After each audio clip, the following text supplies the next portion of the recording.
Some more breaking news we're following this morning. Prime Minister Mark Carney has announced a new path for Canada's auto sector to struggling from U.S. tariffs. The government is introducing a new $2.3 billion rebate program for most vehicles. Some incentives include $5,000 for individuals purchasing a new electric vehicle and $2,500 towards plug-in hybrids. The vehicles must be made here or imported from a country that Canada has a free trade agreement with.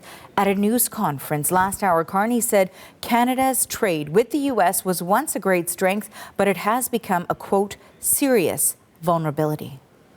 Our objective is to remove all tariffs in the auto sector, to build the strongest North American auto sector.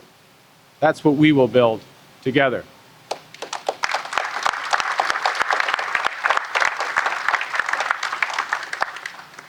But we recognize that that is not the current objective of the U.S. administration. Their approach has changed, it's their right, so we have to prepare for all possibilities. We must take care of ourselves. So I do want to bring in now the CBC's Janice McGregor. She joins us now live from Ottawa. We know the auto industry had long been calling on some sort of measures to be introduced to contend with those tariffs, and there is a lot to go through here. We know that there have been fears that Canada's auto industry just wasn't competitive enough. A lot of changes from what was previously in place and some new measures too. Please walk us through it, Janice. There's a lot here. Yeah, indeed. And let's start with this trade point, because it really, Mark Carney talks about the rupture with the U.S. Historically, we know how closely the automotive industry was intertwined, integrated with the U.S., harmonizing the standards, and of course, all the parts and vehicles going back and forth. This strategy envisions a world where that might not be the case anymore. But it does so hopefully actually lays out a path to attract investment from countries other than the U.S., or maybe someday to manufacture more in Canada that could be exported to other markets, while still maintaining, as the Prime Minister said, that Canada's first choice is for those CUSMA talks to go well and for that tariff-free market to continue, indeed be restored, because it isn't tariff-free in some respects right now. A couple of key points on the trade stuff. First, a reiteration in this strategy to maintain a 25% tariff, counter tariff really on what's imported from the U.S. Of course, if it is CUSMA compliant, has a lot of North American content in it, it's been exempt from that. But again, the point of restating that is to signal to Washington that if CUSMA goes away, then they are looking at a 25% tariff, and the intention of the Carney government is to have that in place. But secondly, and more interestingly, there is a consultation now that's been launched into having a new scheme of what they call a tradable import credit system. Now, what is this? Not merely sort of a return to the principles of the old Auto Pact that sort of said, look, if you want to sell in Canada, you have to build in Canada, you have to employ people in Canada, and they want sort of an equivalent if you're going to have privileged access to this market. But even a vision for sort of making an incentive to manufacture more in Canada than the Canadian market would be buying, and to sort of monetize those additional manufacturing investments through this new import credit system. Something a bit innovative. It's going to be really interesting to see if this works. The other aspect of it, though, is, as Mark Carney is fond of saying, trying to be our own best customer. And this is where the return to consumer rebates come in for electric vehicles. A $2.3 billion program over 5 years, but not one that works the way previous federal incentive programs have in the past. For folks interested in this, I can say it's going to start right away. February 16th, 2026, it said this could be available. The hope is that this could incentivize over 5 years the purchase of some 840,000 plug-in hybrids and electric vehicles.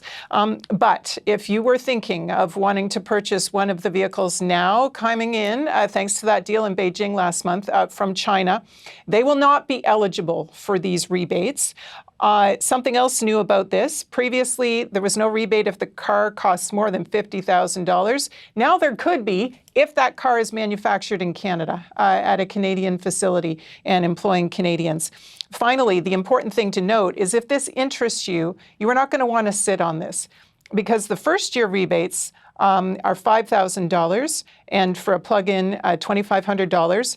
but those are going to taper off in the out years. They aren't always going to be worth as much as they are in the first year. The idea is to incentivize people to make that purchase early, get the environmental benefits quickly, get the economic jumpstart happening fast. But these EVs that are eligible for the program have to come from countries with which Canada has a preferential trade deal. And again, if Trump pulls the plug on CUSMA, that would no longer mean cars made in the U.S. Now, in terms of the reaction, we've seen there has been a lot that has come in so far from Unifor, as well from Ontario's Premier. We know that there had been a lot of discussion surrounding that China EV trade deal as well to do with Ontario's Premier Doug Ford. What other reaction are we seeing? Yeah, and I have to say the most interesting and nuanced reaction today actually will probably come from the environmental community, because this is a substantial backtracking on climate policy when it comes to the automotive sector.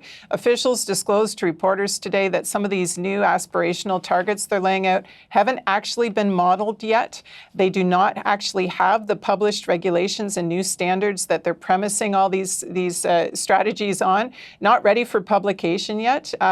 So a lot of work still to be done there, and that could cause maybe some anxiety and skepticism in people that really want to see the environmental standards not abandoned even as they are chasing these new economic goals. But just quickly, early reaction from Unifor, National President Lana Payne, auto workers, their union, saying that they needed a strategy that reassured workers that automaking has a future in Canada regardless of U.S. trade attacks.